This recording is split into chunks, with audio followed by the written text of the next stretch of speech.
ফজরের 2 রাকাত সুন্নতের পরে সূরা ফাতিহা 41 বার পড়লে কি হয়, এটা যদি জানেন তাহলে এই আমলটা কখনো ছাড়বেন না। আমরা অনেক সময় কঠিন বিপদের ভিতরে পড়ে যাই, আমরা অনেক সময় অসুস্থ হয়ে যাই, জটিল ও কঠিন রোগে আক্রান্ত হয়ে পড়ি।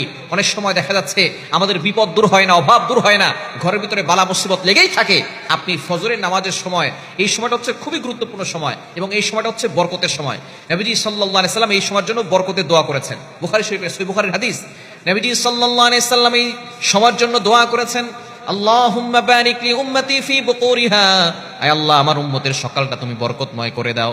সুতরাং যদি আপনি বরকত পেতে চান তাহলে অবশ্যই ফজরের নামাজের সময় 2 রাকাত সুন্নতের পরে ফরজের আগে মধ্যবর্তী সময়ে একটা আমল করবেন। যদি বাসায় জমজমের পানি থাকে তাহলে জমজমের পানি নেবেন, কারণ জমজমের পানিতে বেশি বরকত। নবীজি সাল্লাল্লাহু আলাইহি ওয়াসাল্লাম জানিয়ে দিয়েছেন, জমজমের পানি যে ব্যক্তি যেই নিয়ত করে পান করবে আল্লাহ তাআলা তার সেই নিয়ত পূরণ করবেন।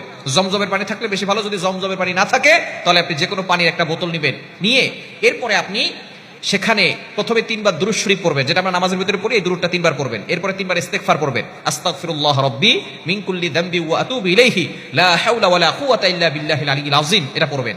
এরপরে আপনি সূরা ফাতিহা 41 বার পড়বেন বিসমিল্লাহ সহকারে। এরপরে সূরা ইখলাস 3 বার, সূরা ফালাক 3 বার, সূরা নাস 3 বার। এরপরে 3 বার দুরূদ শরীফ পড়ে পানিতে ফু দিবেন।